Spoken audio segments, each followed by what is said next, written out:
She was born brilliant, born bad, and a little bit mad. An icy hot slice of chaos with a keen eye for fashion and a thirst for vengeance. She will try to make her place in the world, while the big city will try to chew her up and spit her out. It's spelled devil, but it's pronounced DeVille. She's Cruella DeVille. Join in this week where we explore Disney's 2021 film Cruella and a few other topics. So stay a while and listen.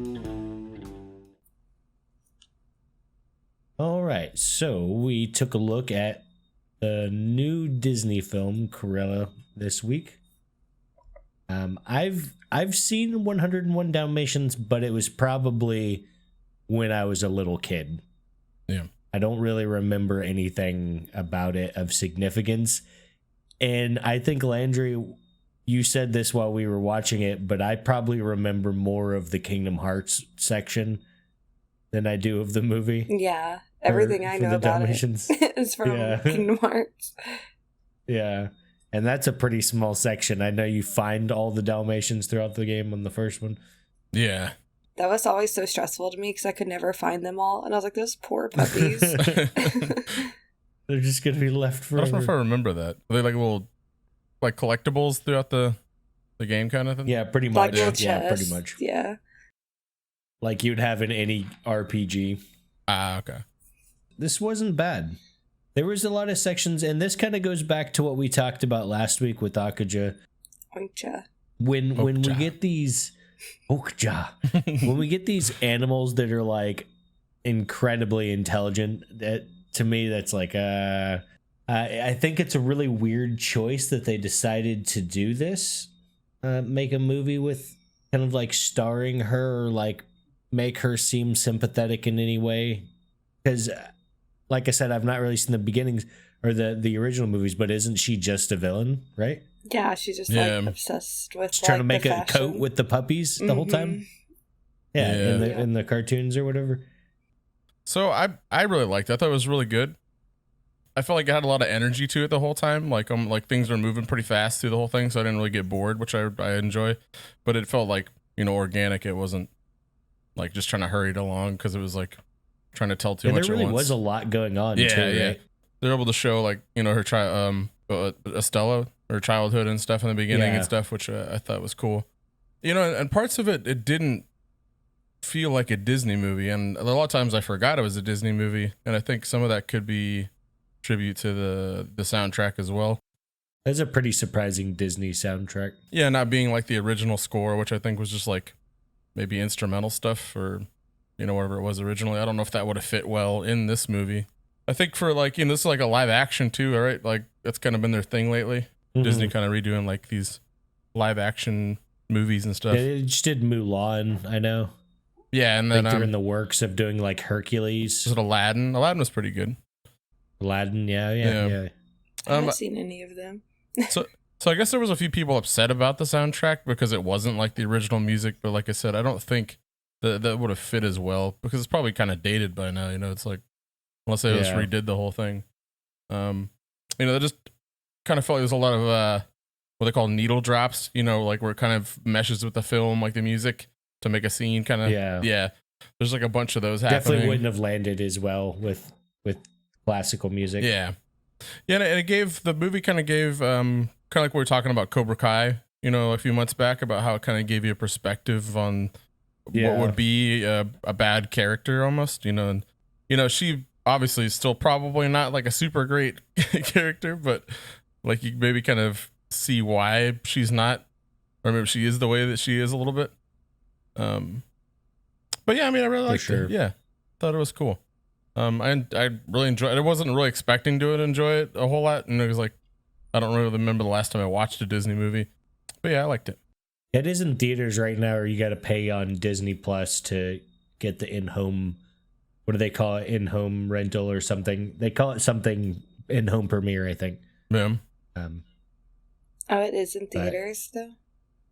Yeah, I think they're actually still doing it in theaters now since they're having some limited openings for AMC theaters and things like that. I guess the CDC is saying if you're, fully vaccinated at least 2 weeks out or maybe a month out or something like that, you're good to go in public for the most part. Yeah, they said you don't have to wear a no mask. masks. Yeah, a lot of places are taking down, like, if you're vaccinating, go in the stores, most stores and stuff now too, without a mask on, which I know here it's like I feel a little weird about, but right, because people just be like, "Oh, I'm vaccinated." mm-hmm. Yeah. It says like I know like here there's a sign on the doors that are like masks aren't required, but like you may have to show like proof of vaccination. Yeah. But like who's gonna, you know what I mean? Like nobody's asked me for it. I'm not even carrying my vaccination card. I keep it in Granted, my I'll car. carry a mask in my pocket, and if someone even just says anything, I'll throw it on because I don't really care either way. Yeah. That is much smarter. I'm like I'm gonna have to go out to my car to get it because I always like don't think to carry it with me. But having a mask is like way simpler. Yeah, it's because it doesn't matter either way, in my opinion. Right. Yeah. But I'd rather not carry that card on me. I'll probably just keep Don't wearing one, want to. honestly. I mean, I haven't gotten sick in like over a year now because of that, you know? Right. I mean, know. everybody wearing them at least. I quit wearing one, or I didn't like quit wearing one, but like I didn't wear one for like I went to the grocery store basically, and I like got halfway to like the door, and I was like, I don't have a mask, and I was like, I'm fully vaccinated. The CDC said I could, but I just like kept walking. I made that choice, and then like I had that like last week I had like the allergy issue, and I was like, all right. Like, I was like, I got the Rona. completely unrelated, but I was like, this is just like how it worked out for me. Like, That's how it ends. I really enjoyed it. I kind of like Mikey. I wasn't sure if I was going to actually like it or not, but I'm not like one of the adults who like love Disney movies. Like I did really enjoy Disney growing up. Mm-hmm. And there's some that I'll watch like just for like nostalgia's sake, you know, like just kind of like, oh my God, like Mulan is like one of I didn't watch the live action, but I loved that movie like growing up, like all the songs and everything, but I'm not like obsessed with it. And I know that there was like a couple of years ago, like the Disney villains was like a big thing. I don't know if y'all remember that, where it was just kind of like a big like brand for them, where they were like promoting like Disney villains. Maybe it was just like a Hot Topic thing. I don't know, but it seemed like I saw them everywhere. Sure. And so that's why whenever I saw this, it kind of gave me those vibes, and even like Wicked vibes. Yeah. But so I wasn't 100% sold on it. Like I did want to see it because everyone kept talking about how good it was. But yeah, I was definitely I was at first I was kind of like but then I like set everything down and actually like sat through the whole like movie and was like watched it like without like breaking my like attention at all, which was like is really hard to do. Yeah. I got a big like a Tim Burton vibe from the film. I could see like that. I definitely could see him having an influence or some kind of kind of reminded me of that Dark Shadows or whatever it's called with Johnny Depp. Oh yeah. I can see that. Mortez. Yeah, it does have that like kind of like darker feel to it for sure, and I think even the cartoon a little bit had that as well. Just kind of the vibe of it. Yeah. I guess they did a live action 101 Dalmatians, or at least a couple of them. Dalmatians movies in 96 and 2000, and Glenn Close, she played Cruella DeVille. Oh wow! In those movies, she actually executive produced this movie. That's I'm cool. sure that was something she was wanting to see, be passed on to the next generation. Yeah. So I almost wonder if this is supposed to be a prequel to those or to the cartoon. Or if they're all the same, I don't know. I actually considered. I almost watched the cartoon, at least the first one today. Yeah. But I just ended up not having time to do it. Yeah, I kind of wonder where it falls in the timeline. Yeah. The costume designer for this, whose name is Jenny Beavan, worked on Mad Max Fury Road. Did 277 costumes for the principal cast, which I'm assuming means kind of like the main cast, sort of, not like the extras, right? Like the ensemble or whatever. And then 47 costumes specifically for Cruella. Wow, a lot of costumes. That is a lot of costumes. Yeah, Fury Road's the newer one, right? Not. Yeah, it's the one with Tom Hardy, Venom, right? Yeah, the guy that played Venom. Yeah. Isn't that the one that does the new? Yeah, I think so. Yeah, Mad Max. I'm pretty sure that's him. Was that the Fury Road, or is that like what it's called? Yeah. I did not know. I've never seen any of them, didn't know anything about it, but I watched that movie and I was like, are they ever going to get off this road? Like, I was so confused. I swear to God, I was so confused that entire movie. I was like, oh my God, are they going to get there? Like, I didn't know. The whole movie, they were on that road. And I was like, is this, what the hell? That was... Yeah, so those are remakes of the original was what, Mel Gibson, I think. Mm. Mad Max. That's who that's who like a lot of Fallout stuff is based kind of around, is Mad Max type stuff. I can see that. Yeah. They pull a lot of their inspirations from there. This is Emma Thompson's 5th Disney film after Treasure Planet 2002, Brave 2012, Saving Mr. Banks 2013, and Beauty and the Beast of 2017. Oh. I actually saw the Beauty and the Beast one. That's the one with Emma Stone? Yeah. Or not Emma Stone. That wasn't bad. Was that Emma Stone? Not Emma Stone. That was not Emma Stone. What's that girl's name? Emma Watson. Emma Watson. Yeah. A lot of Emmas. Emma's everywhere. Emma Stone's in this. Yes. And Cruella. This is Emma Stone. And there's Emma Thompson in this as well. All right. So there's a couple of games I was looking at that are coming out. One of them is called New World. And this is an MMO made by Amazon, which is like their first game I think they've made.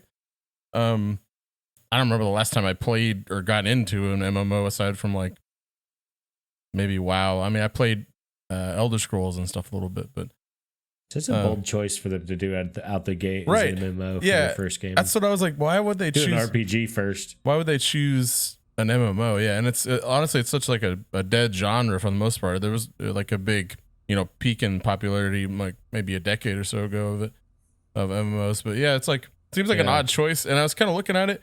Some of it looks kind of cool, but it doesn't look like anything revolutionary or anything that hasn't been done 500 times already. I just thought it was especially because with the game that requires such a player base, like if you're gonna just try to cowboy it, then it's never gonna work. Yeah, it just seemed like an odd choice for their kind of the first release, but I'll probably keep an eye on it. I think it's on Steam. If it does good, I might try it out. They would release on Steam. The Amazon would release on Steam. Yeah, and that also seemed a little odd too. So yeah, that looked kind of. Think they'd do like an Amazon only store, Amazon launcher, right? And maybe that's kind of the direction they're. They might even go into that whole game streaming thing eventually too. Yeah. Yeah, so that looked kind of interesting. The other thing was Ratchet and Clank. So the new one, it's like going to be an Xbox or not Xbox, PlayStation 5 exclusive. That's a bummer. It is a little bit, yeah.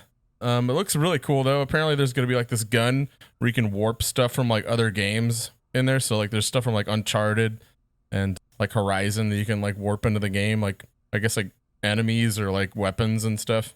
Which kind of seemed like a cool idea. Yeah, I really enjoyed the other Ratchet and Clank games. They're really cool. This one looks amazing, but I kind of probably not played one since like PlayStation 2, maybe. Yeah, but I think kind of with the making it exclusive, which I kind of get.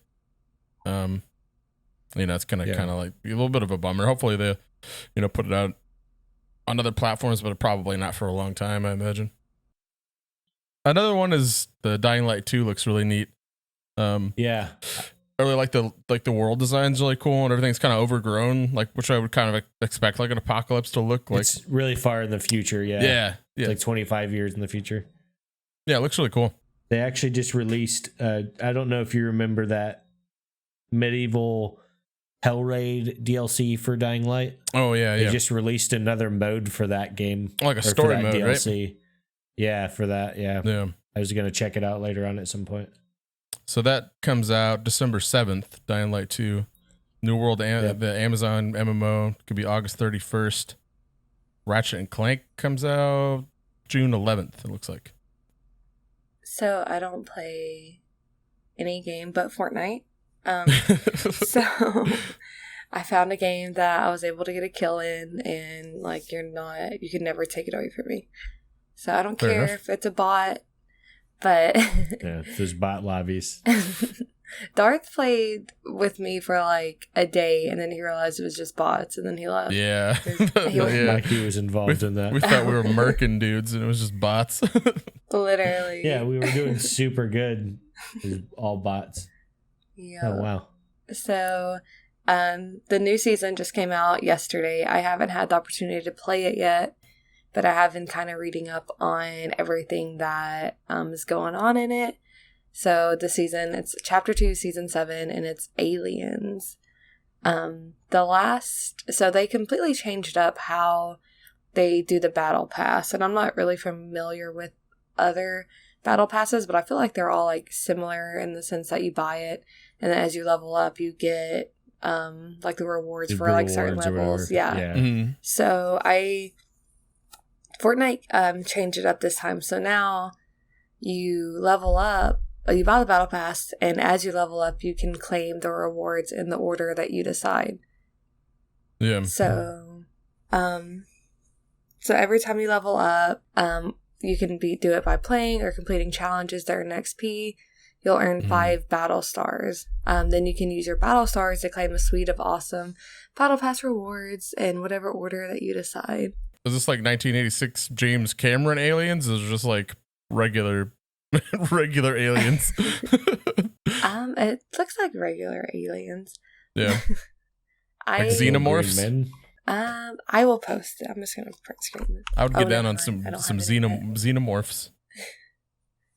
It's not that. They're like, they kind of, I don't know if y'all remember Meowsicle, that like robotic cat. Imagine that as a alien. That's the best way I can describe it right now. I'm just like staring at them. Interesting. So I know that as like I said, Fortnite's the only game that it's the only game I'll spend money in. I also have a creator code on Fortnite, so Flip's hair. But I would say that I buy every battle pass for sure, but the last couple I wasn't very interested in completing them, and that used to be like my main goal. Even though like even last season was the like level 100 was like Raven from Teen Titan, and I wanted it, but I just wasn't motivated. There wasn't enough motivation to reach all those levels for that one skin. It just wasn't, as much as I wanted it, it still wasn't like cost reward type of thing, you know? And so I don't play a whole lot of games with those in the battle passes in there, but like I don't think I've ever finished one either. Yeah. I feel like they kind of caught on to that, and that's why they're switching it up. I think the level, I know it's like a Rick and Morty is like thing, like skin is like the level 100, or like one of the big ones on this battle pass. They're gonna get a lot of kids trying to get down for that one, the Rick and Morty skin. Yeah. Like the McDonald's thing. Do y'all remember that? What was it? It was like some sauce or something. Szechuan sauce or whatever. Yeah, they like Szechuan from the Mulan release. Oh, Szechuan. What is it called? Yeah, I don't know. Was that from Szechuan? Szechuan. Oh yeah. Yeah, that's what it was. That's where that craze came from. Was from Rick and Morty. I'm pretty sure. Wow, I didn't know it was from like. Because I mean, I guess the sauce was actually decent or something. Weird. You know, to be perfectly honest, I remember the sauce because I remember when that happened when we were kids, but I don't really remember it being the most amazing thing ever. Right. But the show is what made the like craze for it get all crazy. The mob mentality. That's bizarre. Exactly. That's so bizarre. I don't know. Yeah, I didn't know you were into Fortnite. Yeah, I mean nothing wrong with that, obviously. Yeah. Also, I didn't even bring up the llamas. The llamas move now, y'all. They run from you. What does that mean? I didn't know there were llamas. Hunt them down. Yeah, if you run up, chase them down. They'll jump away from you. It's kind of violent. Right? No more photo ops for in me. fear of their That was like fear of their life, or what? Yeah, that was my whole brand, was finding llamas and posting pictures of them on Twitter. Now I have to like rebrand myself. Oh, okay, I get it now. The whole the thing you showed us, the Fiverr pictures a while back with the llama, that makes sense now. Yeah. Yeah. I don't. Makes it. Ooh man, those things were tight. Everyone said go to Fiverr. Everyone's like, oh, Darth said, I don't trust Twitter artists. I always go to Fiverr. I paid somebody $80 for that. Some Twitter artists are bunk sometimes. Right. I paid a Twitter artist $20 for that same picture. It's the same reason I don't have my homie go, hey man, I'll give you a tattoo. Just come over to my house and bring a 6-pack and we'll do it in one night. You know, it's like you're gonna end up with something you don't want. You end up with staph infection. I had to tell that man to make my forehead smaller. If I was like, you know what? At this point, just keep it. I don't want it. He gave you a 5 head. I said, could you like? I was like, are we looking at the same picture? Like, have you also like? Do you know me in real life? Like, have I? Say what I look like. Was I rude to you or something at some point and didn't realize it? And this is how you're getting your revenge on me. Oh, it was bad. Yeah. So, well, we had good luck with like on Fiverr with our like header and like banner and everything for Twitter, but not me. This is my luck. All right, and we're back with Cruella 2021. It's got so much going on in this movie. It really was like I was surprised how much they were able to pack into it without it feeling too cluttered, I guess, or too. So like what comes to mind is like maybe one of the Avengers films or Civil War or something where they just have so much going on, or specifically, I guess, one of the DC or the Justice League movies where there's like so much going on that like I just don't end up getting invested in any of it. Yeah. They had a lot going on in this story, but it was pretty easy to stay with it for the most part. There was a couple parts that were just kind of confusing the first time I watched it, but I ended up watching it 2 times. So we start off and we see the birth of Estella, which is the main character. And we see her mom. She has like a single mom. They don't really keep it purposely vague throughout her childhood there. And she gets in trouble a lot. And so she gets in trouble at the school that she's in, and they're going to have to move. And they make it pretty obvious, like they're kind of poor, so they don't have the money to do this. So she's going to see a friend at a party. They go to this really fancy house, and her mom goes to talk to somebody, and basically her mom gets pushed off of a cliff by these dogs at what she thinks they're chasing her, and then change targets and then push her mom off a cliff. So she's under the impression that she's killed her mom, and she runs away from this party. They're looking for her, and she ends up in the city. Noticed how they kind of made the Dalmatians look a little evil almost, like they're like, cute dogs and stuff in the original. And this one, they're kind of like growling and snarling all the time, just almost trying to make them seem like villains. Yeah. Like, that's why she hates them. That's literally what, I thought. Yeah. I was like, I had the whole movie pegged right then. I was like, that explains everything. I'm always wrong though. Jacques. Like I've said before on this podcast that like I'm really bad at not calling. I think like I know how the movie's gonna go, and I'm always wrong. And that's basically what I thought when I saw like the evil looking Dalmatians. I was like, they're gonna kill her mom, and she's gonna spend the whole movie trying to get revenge, and at the end something's gonna happen, and she's not gonna be able to. And then that cue the next movie. I was like, I don't even have to watch this movie. Like I already know what's gonna happen. Like I can like go do something else with my time. There's no evil Dalmatians. There's just evil owners. Remember? Yeah. They're all good dogs. They're all good boys and girls. Once she gets to the city, Estella is alone, kind of just by herself. She's sleeping, and she has her dog with her. Yeah. Which was another weird thing that they gave her a dog, in my opinion. They're really trying to steer into the like, oh, she's really not that bad. She didn't really want to kill 101 puppies. Yeah. In a movie, like in one movie's time. And she meets there Jasper and Horace, which Joel Fry plays Jasper. Well, not Kid Jasper. And then Paul Hauser plays Horace Hauser.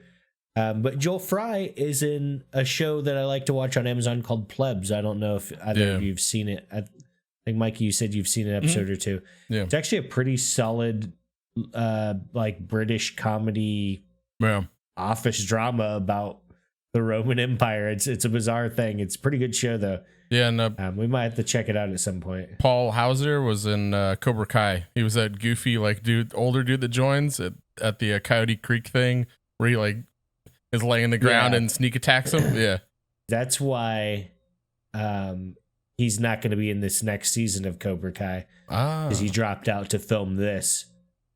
He got the offer to basically be in this movie. Okay.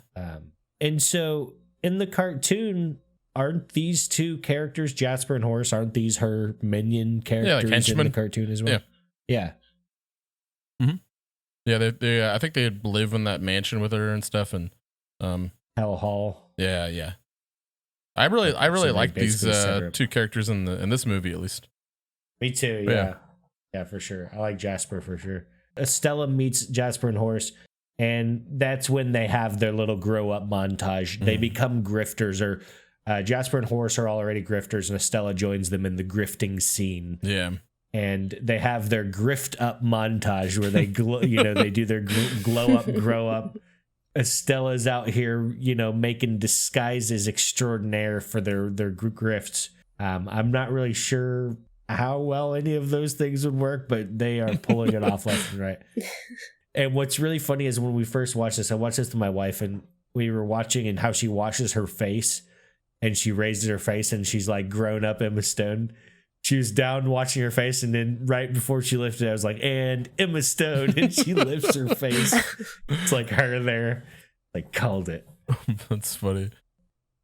So we have this ragtag cast of grifters. We have Estella, this sort of like brains automatically of the operation, even though Jasper was the old brains. He's the observant one, she says, or something like that. Mm-hmm. Horace, which is just he's gonna do anything and everything needs an angle. What's for the a grift. angle? Yeah, I was gonna say, what's the angle? Yeah. always looking for that angle. And then Estella's dog, which is kind of I was surprised at how like little personality, or how little they even used her dog. Yeah. Like her dog just was kind of there, I'm assuming since she tries to kill 101 puppies, they really wanted to make sure that she was shown as a good person. I was so confused by that. I was like, how does she have a dog? But it's just for fashion. And so many of them. Yeah. Yeah.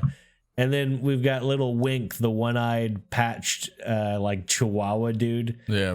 Which is pretty hilarious and is again one of those animals that's like beyond human smart. This dude he knows exactly what he needs to do at all times.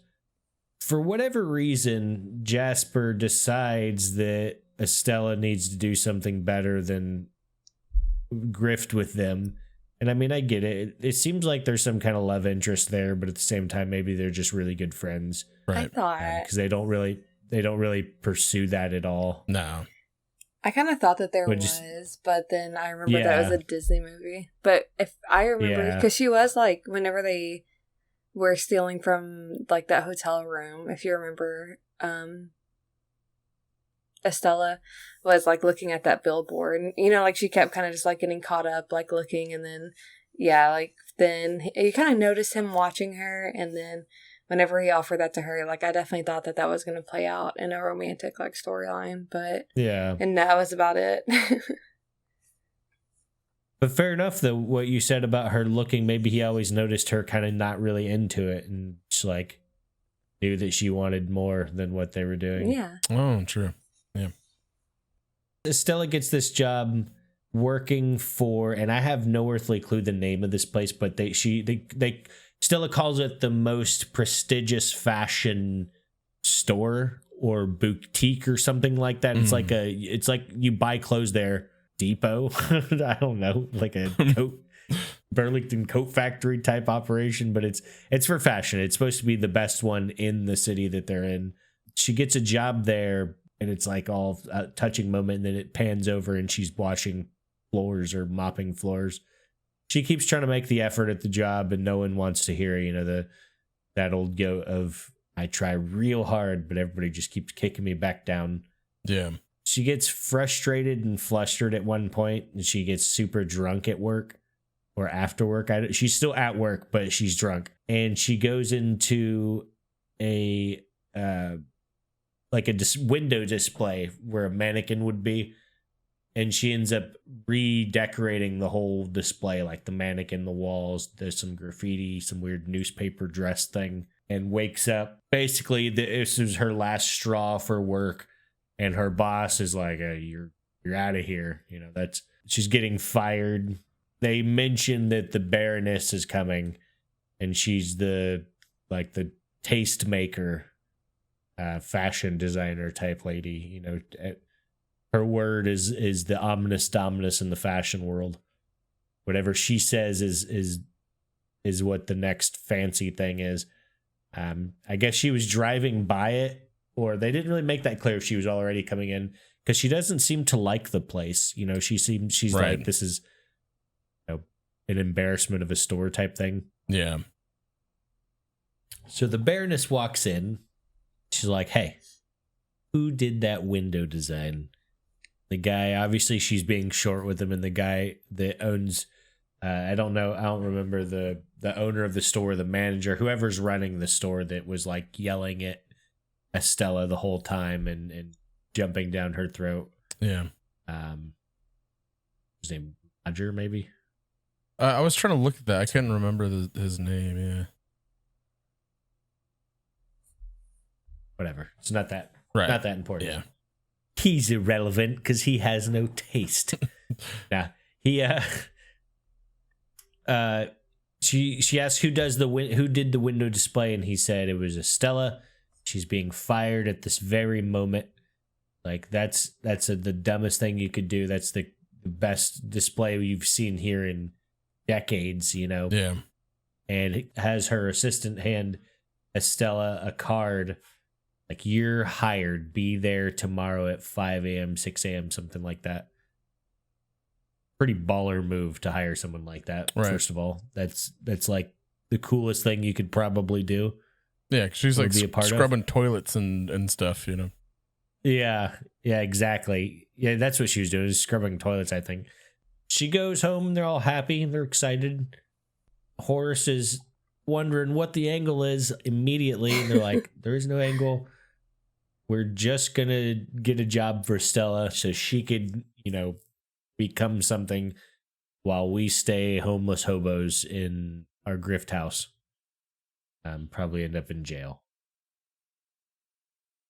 Wink is very disappointed in this revelation as well, that they can't steal from their work, or the new work. Mm-hmm. I don't remember. Did they like throw a party or something that first night, or no? I can't remember what they do that first night before she goes to work there. That she shows up. Yeah. Do they just cut right to the day? I don't think there's anything prior. I don't think there's anything prior. I don't remember. Okay. Anyway, so she shows up to this work. It is, you know, super chaotic, fancy designer building. She's told to grab a mannequin and start designing looks or designs, outfits, things like that. Basically, I wonder if this is actually true, because I was thinking about this when we were watching it.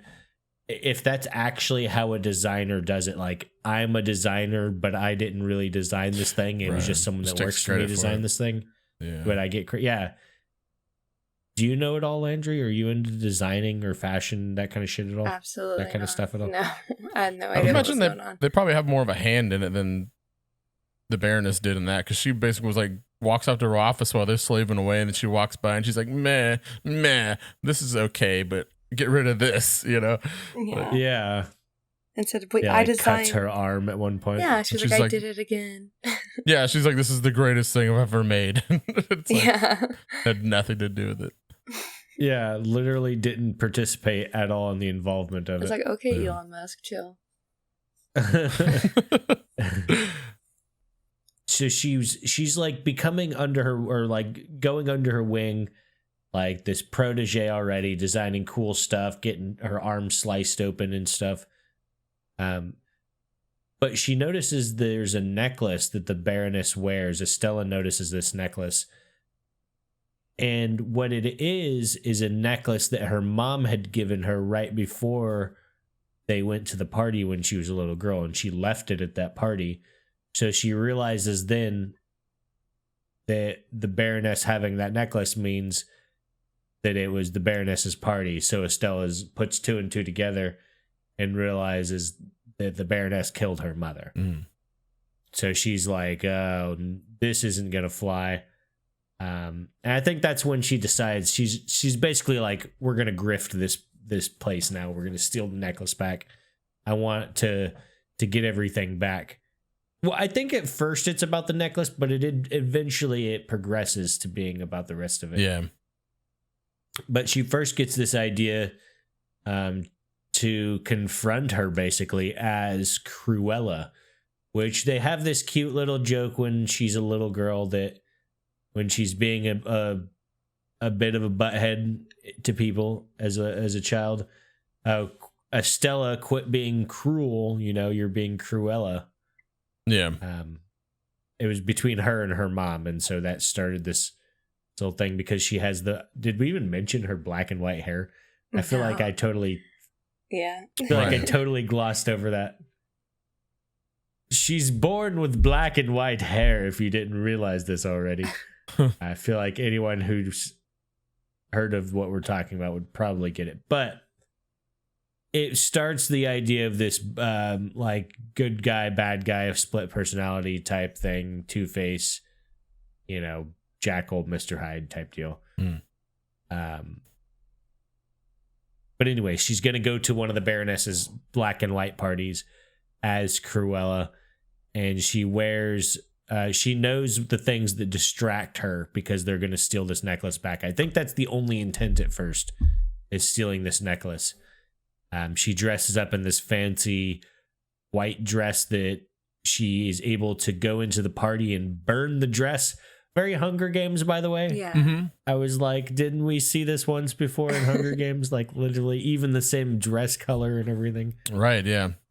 I've forgotten about that. As soon as I saw it, I was like, Hunger Games did it. Simpsons did it. Yeah. So she burns her dress, and it's a red dress underneath. And that makes the Baroness upset because you're only allowed to wear black and white, and Baroness is kind of also a bit of a butthead. Right.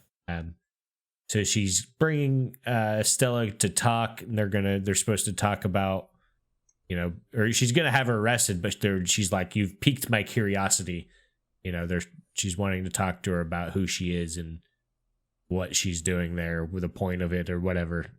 And while this is going on, Jasper and Horace are supposed to be trying to steal the necklace, and I'm pretty sure they fail this time. Yeah. Right? Don't they? Like they get caught. Yeah, Trina, she had the necklace on, I think, right? Yeah, and the dog ends up eating it, right? Is that right? Yeah, one of the three Dalmatians swallows it.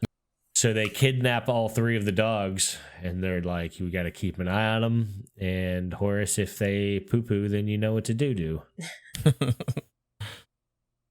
Got to get that necklace out. So they basically capture these dogs to like look for the necklace, which again was weird because they were being nice to the dogs. That I just don't understand, and maybe I'm missing something in the story from the original 101 Dalmatians. Yeah.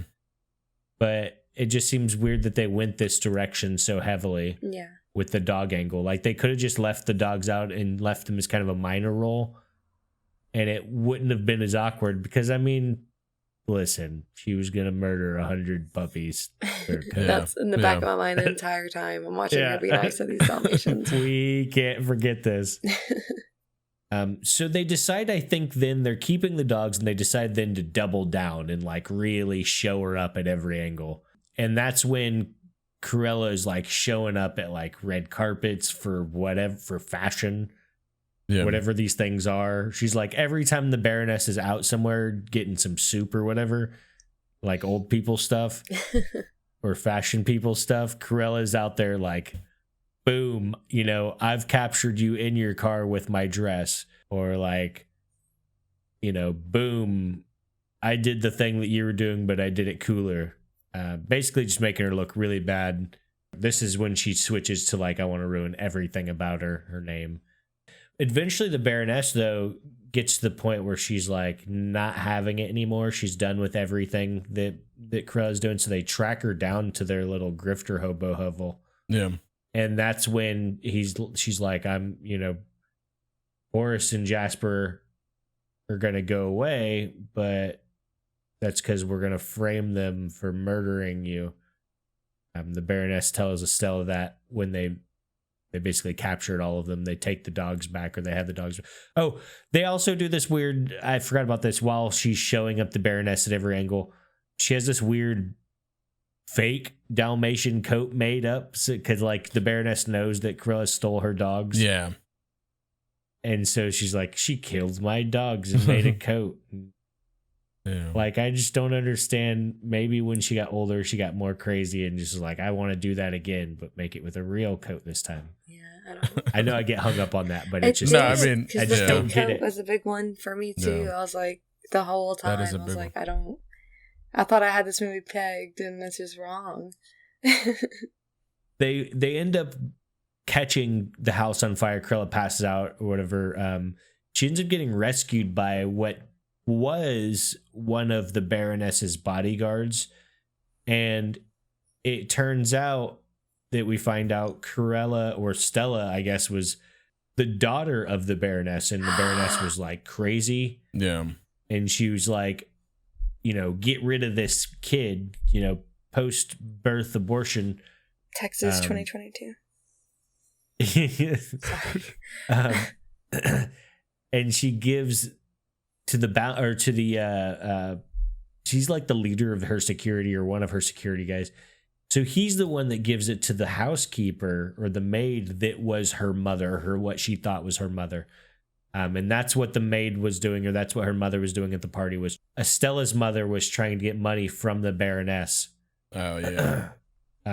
So that they could move, because she had to leave with Estella again because she kept being a problem causer. So the valet guy is the one that Schools. gives her the key, right, or the necklace. The John the valet guy. So it's Yeah. Is he a valet or a security dude? I thought he was a security dude. I think Maybe he is a I valet. thought he was like an assistant, so I'm just really wrong. He kept reminding me of the guy from The Devil Wears Prada. Okay, yeah. I got some Devil Wears Prada vibes from this whole movie, to be honest, on some of it, at least the first half. Actually, you're not the first one. A couple people have mentioned that. Really? I mentioned Devil Wears Prada, yeah. So I guess, what'd you say his name was? John was the valet? Mm. Okay, so I thought he was like a security dude or something, but yeah, That's what it seems John like. the valet gives Estella the necklace that has like he shows her the necklace and it has a key in it, and the key opens up a box that has her birth certificate, basically Estella's birth certificate from the Baroness, showing that it's the Baroness's daughter, basically. Yeah. And they do the whole Darth Vader thing. It's like, no, she didn't kill your mother. She is your mother. That's impossible. Yeah. Then she gets this real convoluted plan that I'm really surprised works out. But I mean, it does. So whatever. It is a Estella Disney movie. decides. Yeah, exactly. Disney movie. Estella decides to get revenge in the best way possible, to ruin the Baroness's name, basically take the money, take the house, take the kids, aka the dogs, because she wants them for some reason. Estella goes to the party, gives everybody, and this is, and by the way, the whole burning thing that I mentioned, everyone now thinks Cruella is dead. They think that there was a fire and Cruella died. So Cruella sends everybody that's going to this party basically clothing that looks like Cruella's outfit, or like a representative outfit for Cruella, and the hair like for wig and whatnot. Yeah. Basically says, this is from the Baroness and in memory of our loving friend Cruella, because I guess Cruella was really big in the fashion scene immediately after those shows of fashion, the way fashion works. Yeah. So the Baroness is preparing the party, and I guess the Baroness actually knows Cruella is not dead for whatever reason, because they didn't find the body, which which made that seem like a really weird choice to even do any of that since they knew. She pulls a whole V for Vendetta type situation where everyone shows up to the party dressed up like her. So they're like, oh, there's Cruella, get her. And Baroness's security comes rolling in, pulling everybody out of their cars. And they're like, oh, that's not her. What's going on? And it happens over and over. The Baroness toasts to Cruella, our dear friend. And then Cruella dresses back up in her Estella costume with the red wig and goes out to the same balcony that her mother died at. Brings the Countess out there, or the Baroness goes out there. They have a couple people in the crowd telling everyone that the Baroness wants them out on the balcony for an announcement or something like that. And so Estella confronts the Baroness about being her daughter. Oh, she says that you were my mom, and she's like, that's perfect. That's why you were so great at all this. Right. That's right. Yeah. Again, just taking credit for things, Yeah, because it's me. Yeah, because you're from me. That's why you're so amazing. That makes so much sense. Yeah. It's like, oh my God. And like, we can fix this. Like, give me a hug. It's like, you're not going to push me, are you? Oh. Yeah. It's like, oh, don't be silly, dear girl. And then like, you're an idiot, and then pushes her. Right. Pushes her off the cliff. She's just a dreadful character, the Baroness. Really is. Yeah. Terrible. They had to make a terrible enough character to make someone that's going to kill or wants to kill 110 puppies. Yeah. 101 puppies. I always thought it was 1,001, so I'm really confused. That'd be so many puppies. Could you imagine the stank from that many puppies? My Oh my God. John Wick wants to know your location. So she then unfolds the whole plan. Basically, Estella willed all of her earthly possessions to her best friend, Cruella. Mm-hmm. So when Estella died and the Baroness went to prison for murder in front of all the people, all that money went to Cruella, which I think they would have froze the money probably while the Baroness was in prison, but whatever. Yeah. So Cruella gets the Hellman house. Cruella gets the money. Cruella gets the Dalmatians, the car. The Baroness goes to prison for probably ever. And she takes off the man on the sign. And it just becomes the Hell House. And that sets up what I believe to be where we find her for 101 Dalmatians, except many, many years in the future. Do they find She's Cruella's still like 18 in this. Do they find Cruella's dead mother's body at the bottom of the cliff when she dives in there? That's a good point. Yeah. Like, hey, mom. It's like a little like it's like a skeleton, just moist spot. Yeah. A little oil slick on the rocks. Do we want to talk about the after credit scene? Oh yeah. After the credits, Cruella gives Anita Darling, who is the reporter throughout the movie, and Roger, who was the lawyer throughout the movie, puppies, Dalmatian puppies. And I believe, like I said, I've not seen this movie in years. I think Anita and Roger are the humans in 101 Dalmatians, and they meet each other walking those dogs. Yeah, I think so. Yeah, vaguely rings a bell.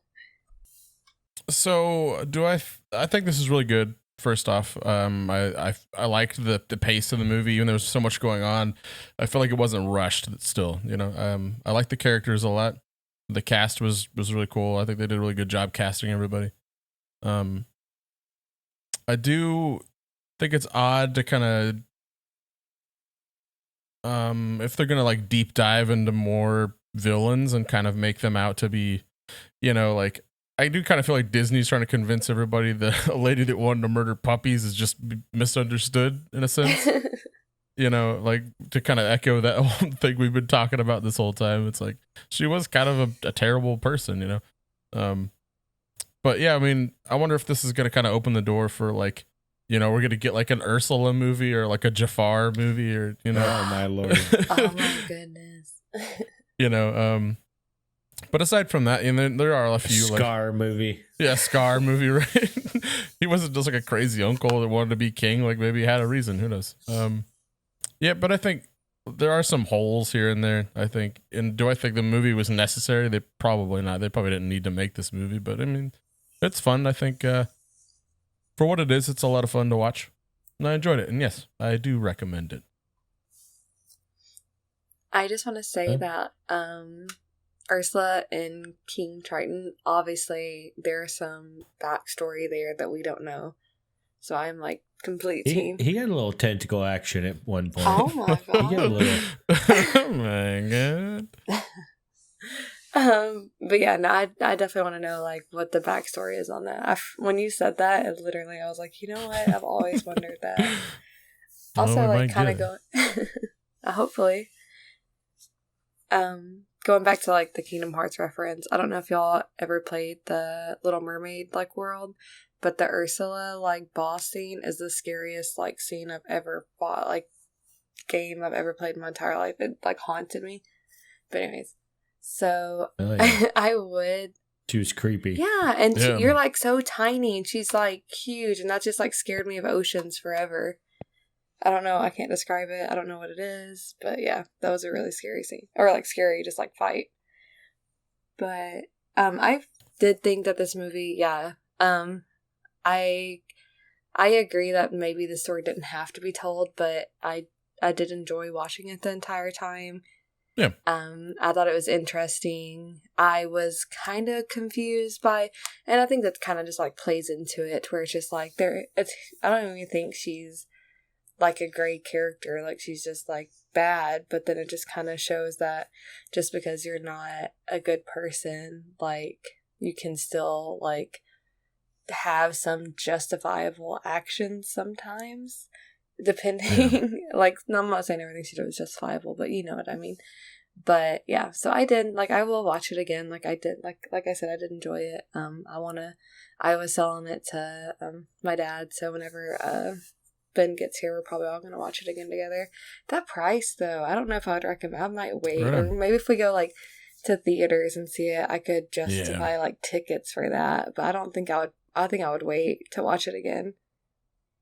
Right. I mean, if you're gonna take two people to a theater, that's $30 already, pretty much. Oh, yeah. But I haven't been to a theater in, like, a year and a half. So it's, like, at least it's, like, you get, like, to go out again. Maybe if this was, like...